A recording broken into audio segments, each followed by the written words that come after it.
The Twilight Garage podcast is brought to you by The Red Onion, the Bay Area's finest hamburgers, located at 11900 San Pablo Avenue in El Chorrito.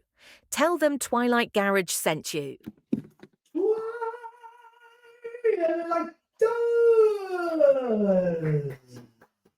Give yourselves a round of applause, rock and rollers, because we're back together again, my dear friend, Mr. Casey Fields, in the wonderful presence of producer, my man.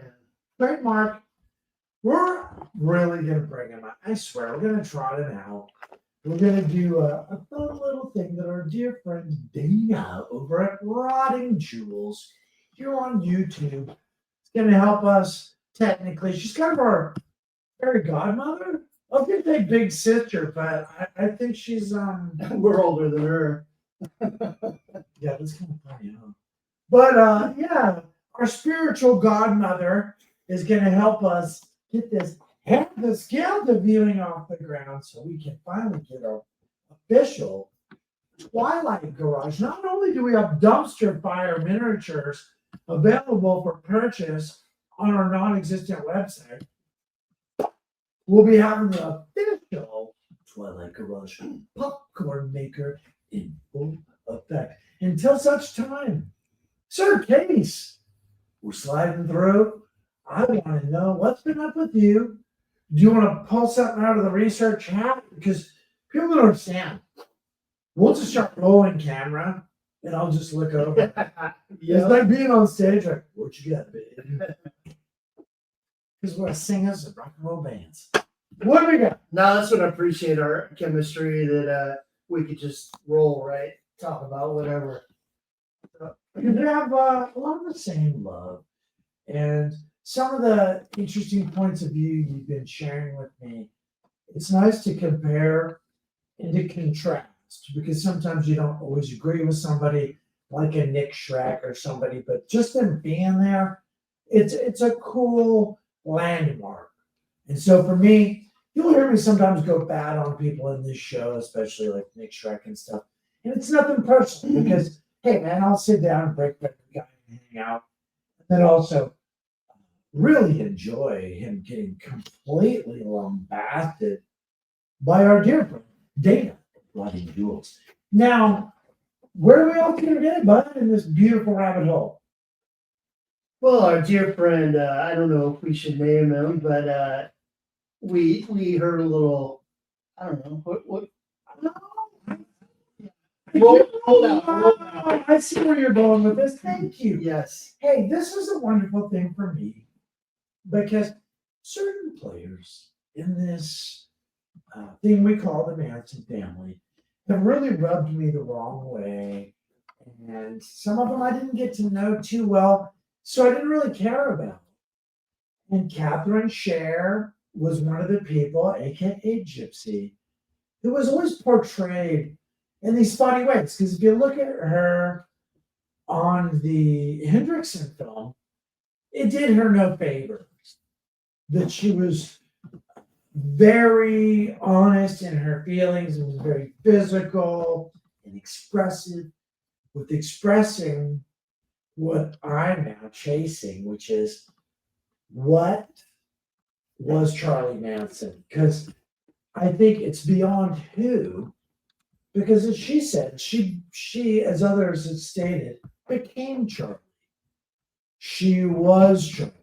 So Charlie Manson, I believe, became a state of being more than an actual individual. And I think Catherine Scher really suffered the consequences for expressing that physically in a way that I've been gifted from, because I deciphered a lot from that. It's like when I meet you, I can meet you online and you can be legit, but until we talk, I don't really feel comfortable. She gave us a lot. She suffered greatly for it, and I didn't know. She wrote a fairly impressive manuscript, apparently, a 350-page book that our dear friend, the program, had laid eyes on. And then she did an extensive interview with his dear friend, Mr. Billy Neal, on the Peacock. For the documentary Making Manson that came out last year. Thank you for correctly getting the name right. Apparently, there was a lot of friction with the production. Our dear friend James Dawson said, we're not going to talk about anything funky, so we do try to protect our sources. But James has really been on the up and up in that I've been able to view some things. They're not shared. We don't share things digitally because sometimes it can backfire and things can happen and you'll ruin your friendship on real terms if something is shared. Because usually it's not you and me who would share it, it's somebody else. But the fact that it's been physically shared with us puts us in the specter of suspicion. So I'm one of those people, I don't like to have things directly shared with me because it can hurt the sellers. So in this case, James really observed a great protocol with us where you were able to review this thing some time ago, were you not? Yeah, I had a great time going through, just looking at this document, right? So it was what we're talking about is the manuscript for Billy Mintz's interview where James Dawson was one of the speakers in the background. And we were able to review these documents where Catherine shared in this 2024 interview with the Peacock Network via Billy Mintz. Really was the first time I've seen her stretch her legs verbally. Yeah, absolutely. And now, what was your take on that? I mean, just seeing her on camera, we don't get that opportunity very often. She's done it only a few times before. And this is the most recent. She looks fantastic for her age. Absolutely. I just think in general, just as a woman, doesn't matter about her age, she's just a great specimen.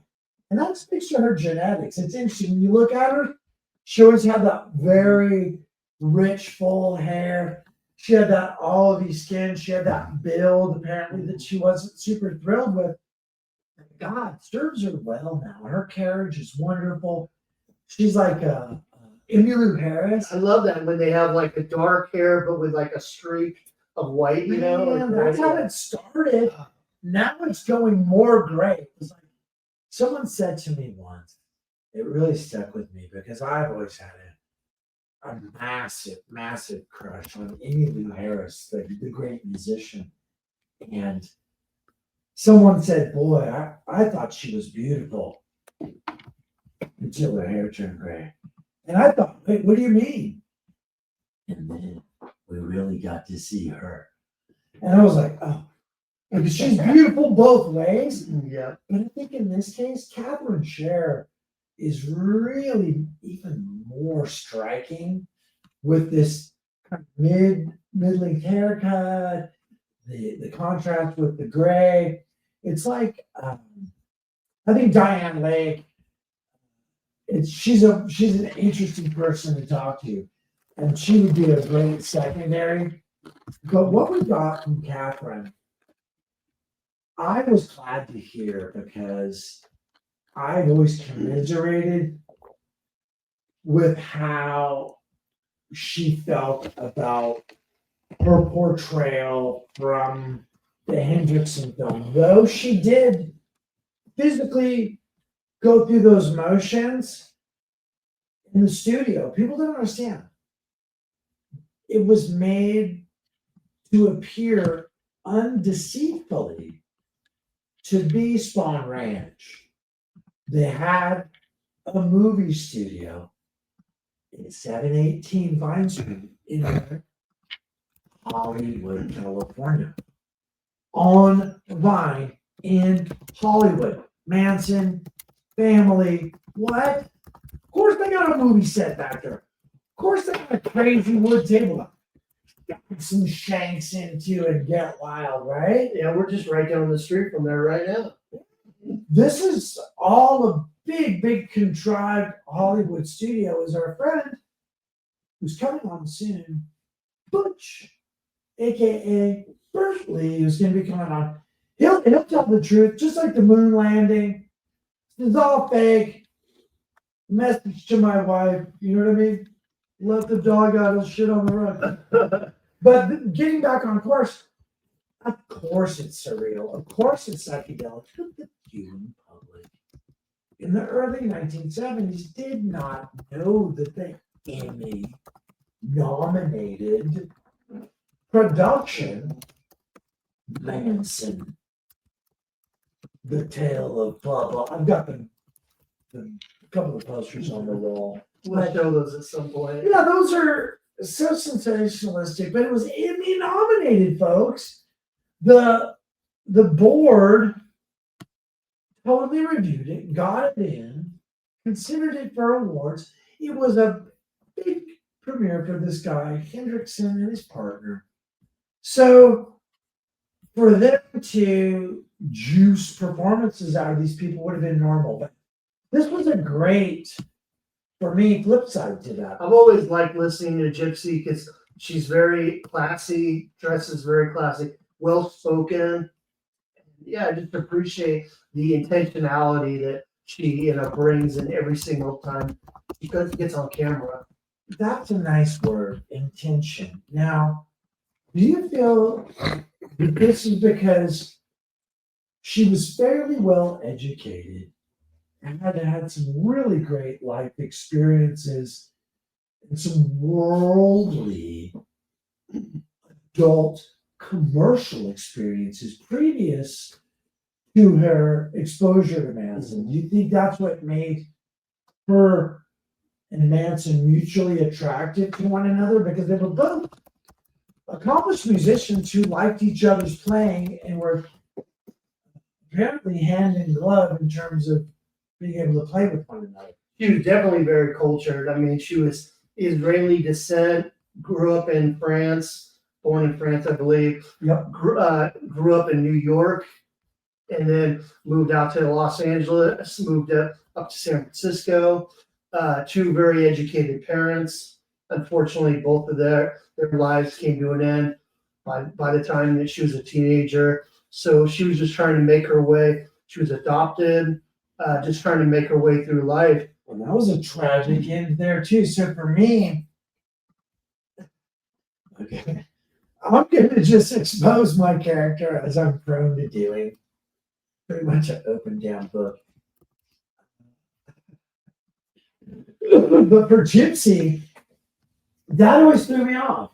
I mean, I don't know. I wasn't planning on going that deep into her, but well, for me, my mom and dad were like leaders in the French resistance. Underground resistance against the Nazis, who in France were particularly brutal because the whole idea that there would be a Vichy uprising, there's this Vichy government, but someone would oppose it. There would actually be a resistance there against them, was just really personally galling to the Nazis. Of course, Hitler and more Goebbels in particular, was a really Goebbels thing to come back and crush Paris, especially, and the Parisian culture of the time, apparently, whom Gypsy's parents were a big part of, because you don't just become a Gypsy jazz musician of Israeli descent by some fluke.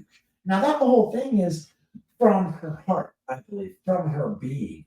And those are the things that fascinate me about Catherine Sher personally. That's why, Catherine, I'm not going to give you $20,000, but I'm going to give you a beautiful platform where I want to ask, okay, this music was beautifully expressive and came from the heart. There's got to be more of it. Charity Chain, I know at least 2 songs are out on YouTube. Please check it out. I love her sound. This is 1965. It's right in line with the pop music of that era. Absolutely. Her voice sounds clear. I love it. I love the sound. The first time I heard it, honestly, again, to reveal myself, I thought it might have been from one of those, Walking Tall, or what was the one with the Billy Joe McAllister, you know what I mean? It was like Delta Dawn kind of situation. There was some really heavy, very direct, powerfully delivered ballads in that era that went from about 63 to about 73. There was this big era. You know, and then there was more musical versions like Jeremiah was a bullfrog, you know what I mean? And then it opened up into these big, huge, unifying, uplifting major chord songs. And I think that's where Manson was headed with a lot of his music. I think Catherine brought a lot of that naturally. Because if you think about the swing of gypsy jazz, and especially the Stefan Grappelli type violin playing, which I assume she gravitated towards. I would love to talk to her about that, about her heartfelt playing. So was that from her family? Because again, I'm going to reveal myself. The first thing I started to say was, I'm kind of cynical and sometimes petty and shitty. And I was more like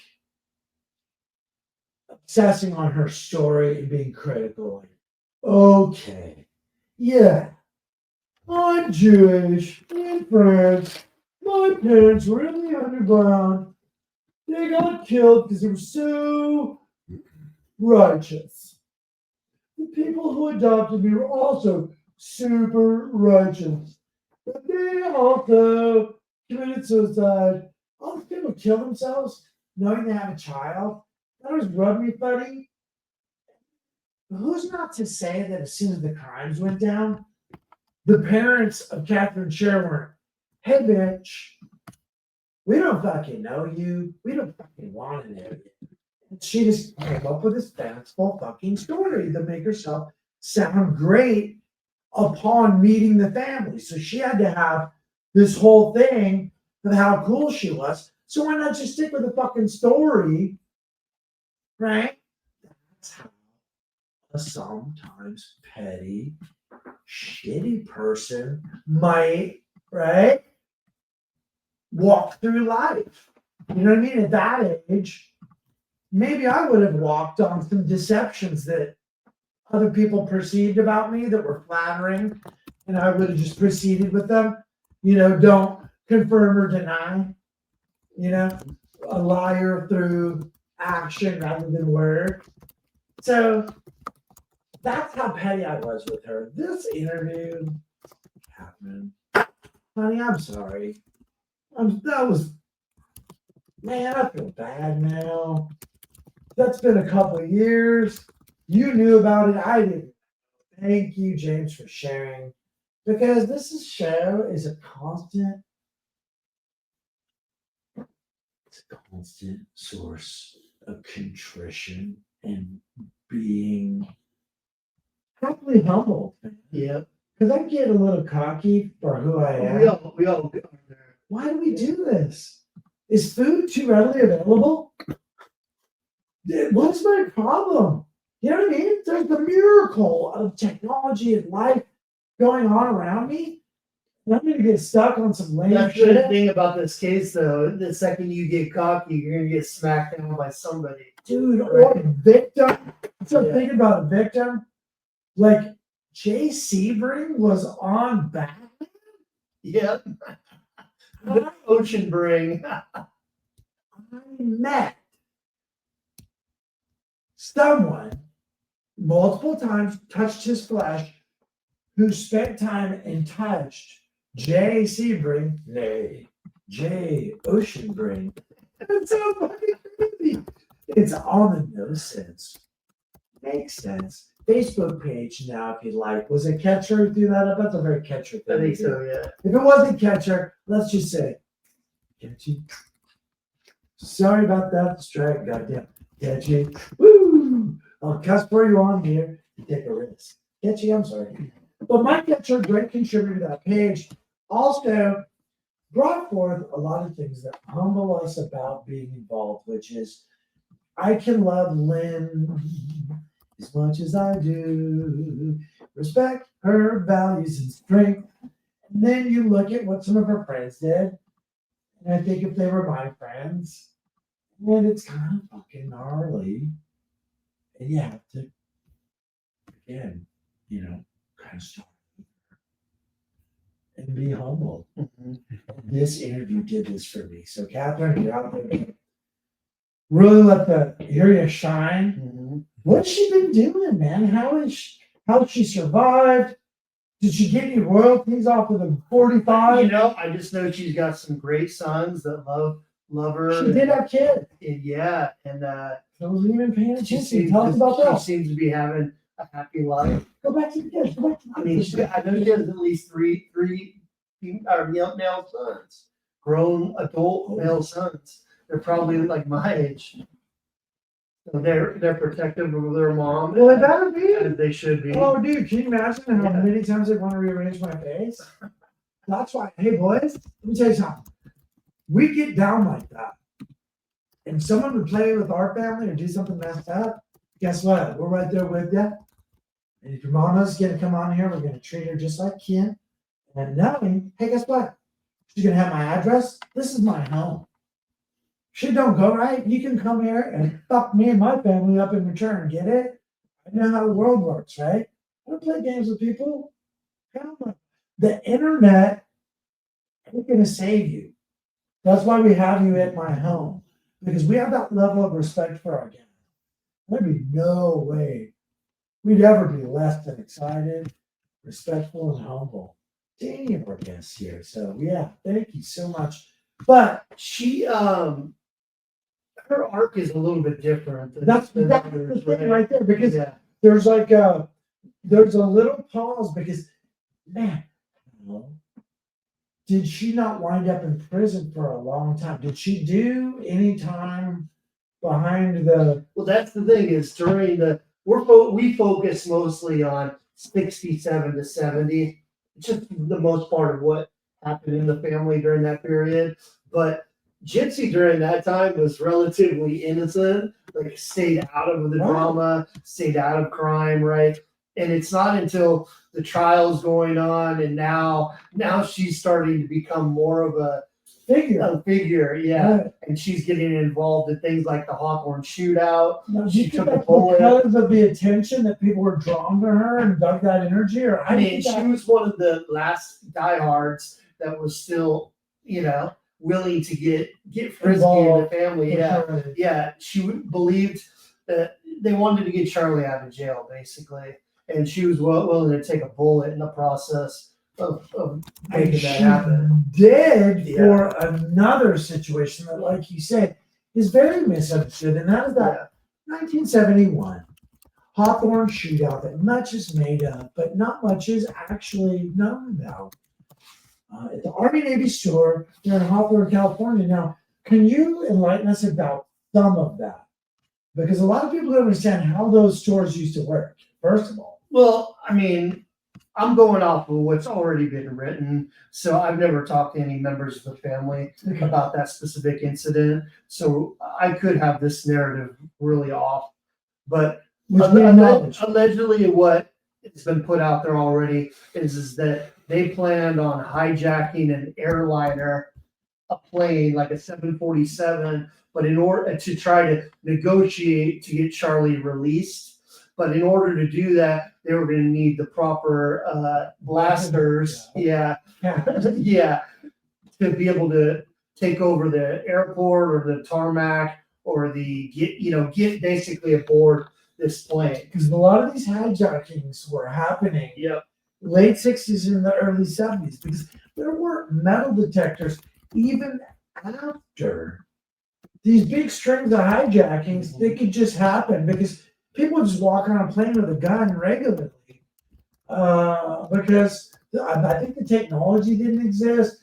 Firstly, obviously, the mentality didn't exist, but even after, it was a huge concern. They didn't have metal detectors in airports till much, much later. And so that was it's important too to take into account that back in August 16th at Spawn Ranch raid. Oh my All those goodness. guns, those weapons that they had at Spawn Ranch were all taken, right? Confiscated, cash. right? And so basically from that point on, they had very few weapons. Even when the Barker Ranch raid occurred, there was very few firearms that It were was all those taken. knives. Yeah. A lot of knives. So they basically had to get equipped if they were going to try to pull off some kind of hijack or attempt to get Charlie out. Now she was a big part of that, and even after that, she was connected with individuals that Charlie was connected with in prison. There was a lot of correspondence. Yeah, a lot of Aryan Brotherhood that was they were protecting Charlie in jail. People don't understand Yeah. why. Why would that be such a crucial thing? 'Cause a lot of people who don't understand prison and prison politics will just kind of jump over that. Yeah, that proves how racist he was. Aryan Brotherhood, don't you see? So why would that be a factor? Okay, again, like I'm not speaking off of what any family member has told me. This is just the general narrative that's already been put out there. But allegedly, Charlie was using the girls that were still on the outside to either visit the Aryan Brotherhood or send them pictures, be their pen pals. Or just off on the road in prison. Yeah. Through a form of fellowship. And then much is made of that. People say that, they're basically prostituting girls and these different things. There's some isolated events, like, a whole lot is made of Crystal's arrest for hustling and different things when we get down to the actual testimonies and the actual arrest records of people.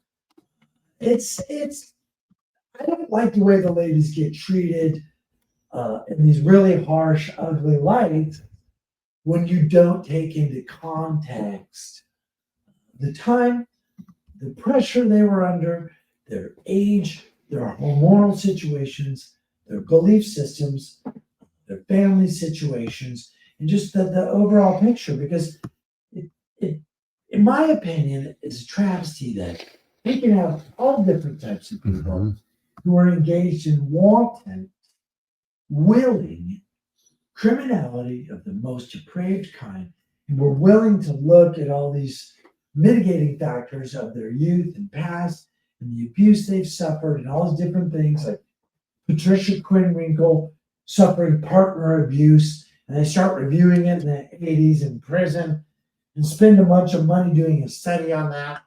Whereas, hey man, we've got some cut and dry situations right here. And these people aren't evil. These people aren't bad. This is a context of the time. And we just trash these, not women. Legally women, sure. As your daughter, were these not girls? Were these not girls? I'm just saying, God damn it. Like, they want to come down on these children. And when you say that, you sound like, they're coming on the children. Helter's coming down. We'll be with knives in the night, drinking over. You know what I mean? It sounds like Steve Relsbach in a movie, but they wanted Sandra Good, who talked all that talk about self-immolation. Apparently ABC News did show up, like, ready to film her self-immolate, from what Lynn told me. And I'm sitting in Lynn's living room, and she's telling me this. Dude, Aaron was crushed, his father, just fucking crushed, man. And the other part of me, I'm sitting with Lynn from me, and I just want to knock every single tooth out of some stupid jerk's head for just Lynn having to have that thought. Because clearly that memory hurt Lynn, right? Her bestie went on and said, look, we'll take it. beyond the things. We'll self-immolate like these Buddhist monks if that's what we have to do. We're gonna get Charlie out. Well, here's part of the thing. Was she lying? Was she a coward? Or were they planning on letting it die down, serve this thing up through hijackings and other means? So they shit on her integrity, and then they wanted her to self-immolate. So they were covering their bases either way. Young children who stood up to the Holy Roman Empire of their time saw how corrupt and sick it was, and that these adults who were the voice of this empire would look at them as children who dealt with them on a regular basis, on a first name basis. Now, can you tell us, Len? Can you tell us, Sandra? You know, they knew these people. They were covering their bet either way. That's I'm gonna come at it from the opposite point of view. okay. Let's hear that. So, like going off of Leslie, right? Leslie was reprogrammed or deprogrammed, Sure. right, in civil brand. There's two sides. Yeah. I like how you Yeah. said that. She says that she had been in for a couple years now. Her thinking was beginning to change. She was having breakthroughs with these psychologists, these women from UC Santa Cruz. I'll get you a little bit later. Yeah. Because thanks to Michael Channels, his 72 letter, she was still really down Yeah. and really into it. And then when I talked to Lynn, she told me it was more around 74 Okay. that the psychologist showed up, more Yeah. mid 70, 74, 75, that really evolved. Because I asked her, I said, look, Michael Channels read this letter from Leslie Van Houten. It was very loyal, very to the people, very about love, very about Charlie, very about all. As what Gypsy said, I am Charlie. Because Charlie wasn't Charles Manson. Charlie became, I think, a way of being, a way of breathing, this whole sense of now. Like Lynn is trying to impart some of this to me. What I'm getting at though is when Leslie has made the change. Right, but it's a little later. Yeah. So let's get to that. But What Leslie says is that when Gypsy gets brought, basically transferred to civil brand. okay. So whatever point that was, I don't know. But after the Hawthorne shootout, after the Hawthorne shootout, she's convicted. She gets sent to civil brand. So 73, 74. Yeah, so Leslie's talking about, Gypsy comes in and she's talking about, Charlie says to do this, we're gonna do that. This Aryan Brotherhood guy says this, we're gonna do that. And like, Van Houten's looking at her like, did I sound like this 3 or 4 years ago? She's like, I don't care about you. I don't care about Charlie. I don't care about anybody that's Charlie's friends in prison. Like, why would you think that I'm gonna acquiesce and like do basically? And she's like, she said she had this moment where she was blown away because they sounded like Charlie coming fresh into prison, right? And she was like, that's how I used to sound. I heard that statement. I didn't understand the origin. That's why I love going back and restudying these things. And y'all, like I'm constantly saying, slow it down, look at it again. So it was Gypsy coming in there that really showed her how brainwashed she'd been. That's where we get those statements where she's like, I was brainwashed, I was dominated by Charles Manson. Because the other interview that was also shared this morning on the No Sense Makes Sense Facebook page. Anyway, it was the interview with her in prison from the documentary When Women Kill. Mm. And she was so animated and corny and having it up for the camera, and then clearly it was all set up for her, the classroom scene and all the things. It was for the camera.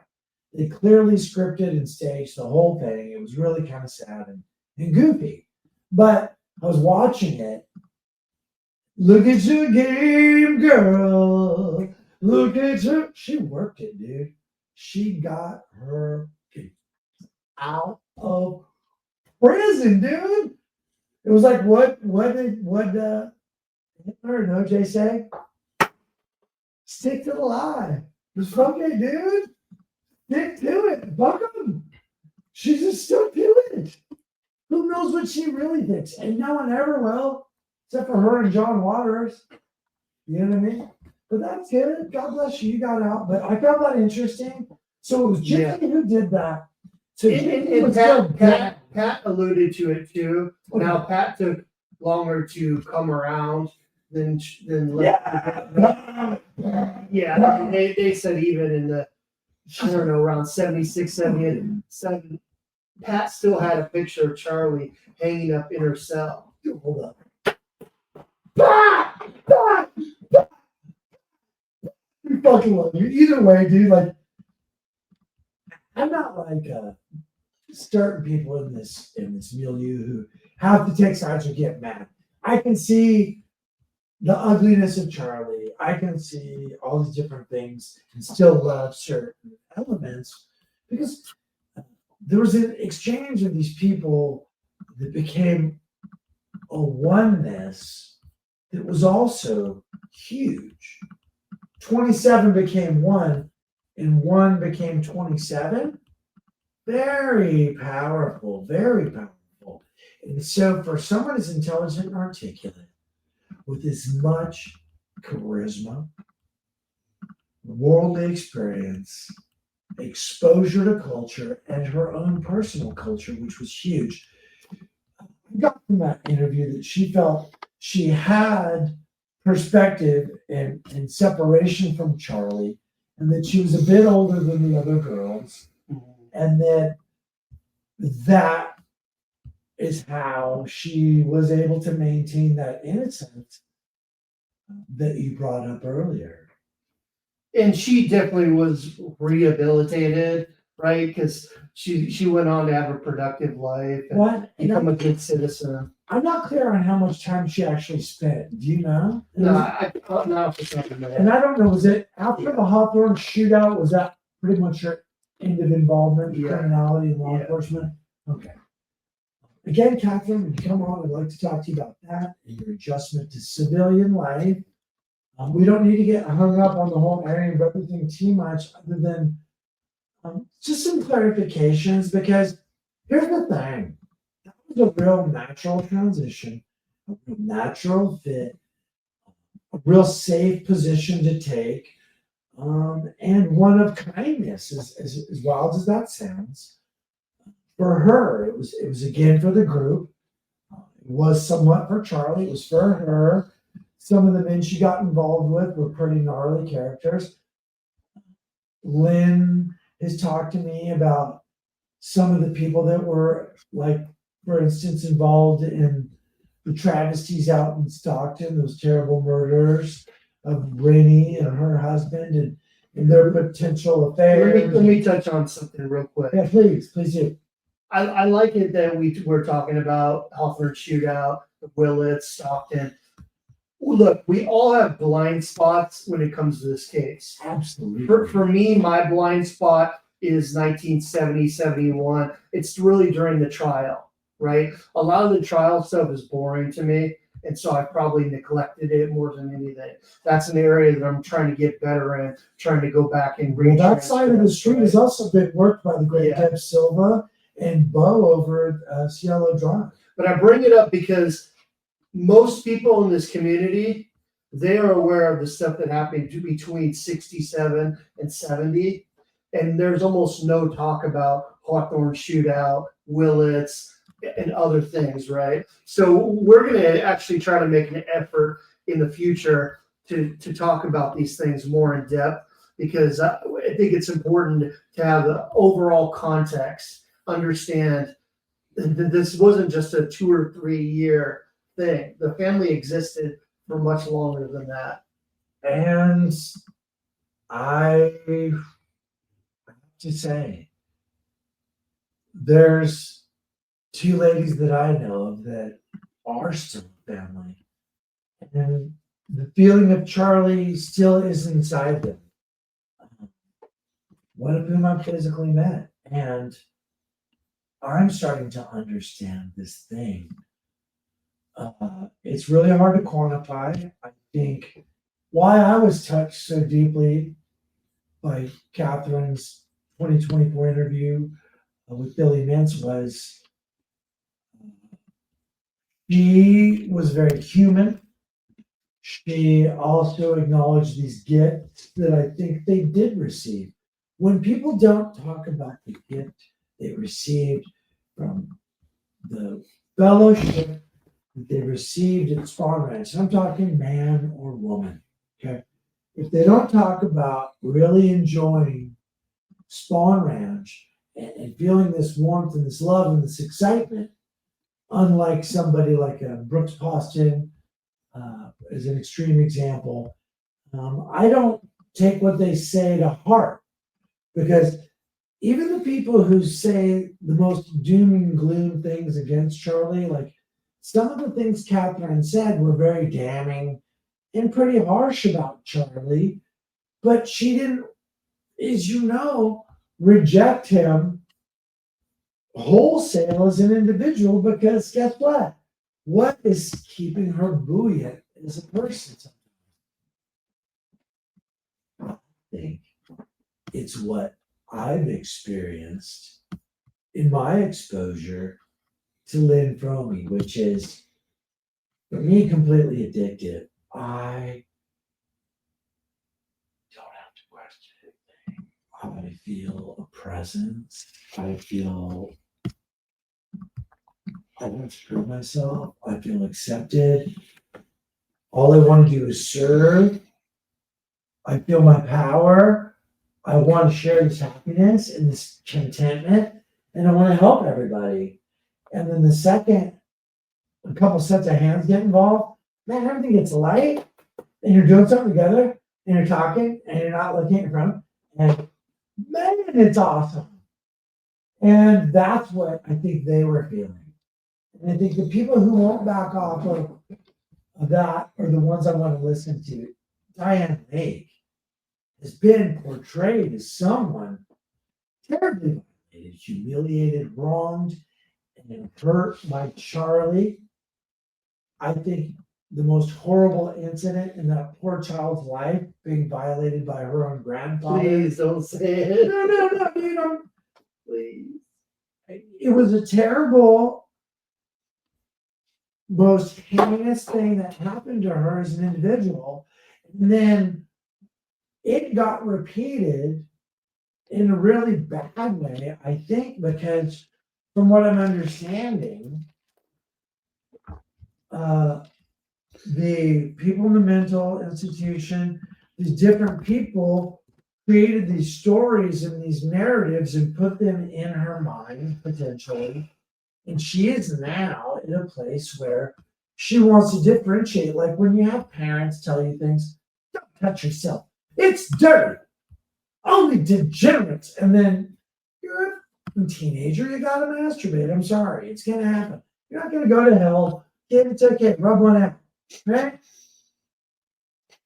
But they had you all messed up, right? Same thing. Voices of our culture shaping the way you're allowed to think and express yourself. I think now she's had to live with this book. I think she's seen these documentaries. I don't think she's been edited very flatteringly.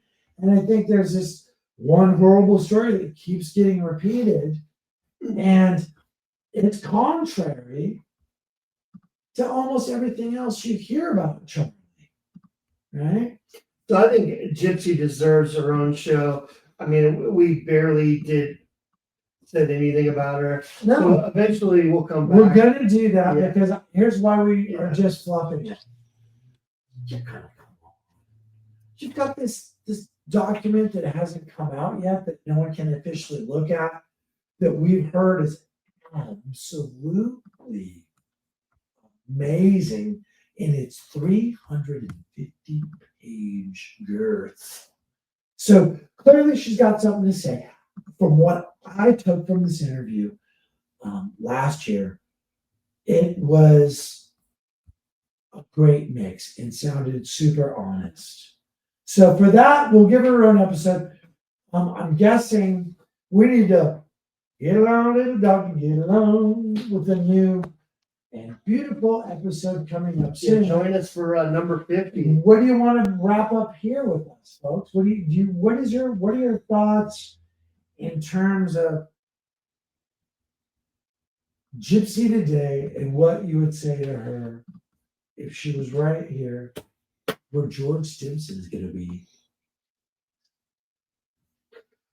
Just that she's a classy woman that raised good sons, and really, despite her turmoil early in life, has really turned into an amazing person. That's the spirit we're going to address you in. When you come here, hopefully with at least one of her sons. You know what I mean? I'd like one of her sons to be sitting in the co-producer chair and just be here with us, man. You know, start popping the knuckles, babe. Hey, gotcha. We'll slow it down. But love you all for literally choosing to spend your life in the form of your time with us here. I'm feeling it. The growing audience is wonderful. It's super flattering. And the quality of the researchers and friends and dialogue we're having in the live chat when we go live, 6 p.m. Pacific Standard Time each Wednesday. Mark Oliver. Dude, again, wonderful engagement, wonderful insight. We've got a fiery bin here. You call it a dumpster fire. It's a fiery bin for Mark the early Marcus. Love you for engaging. Want to again just really, really humbly appreciate you all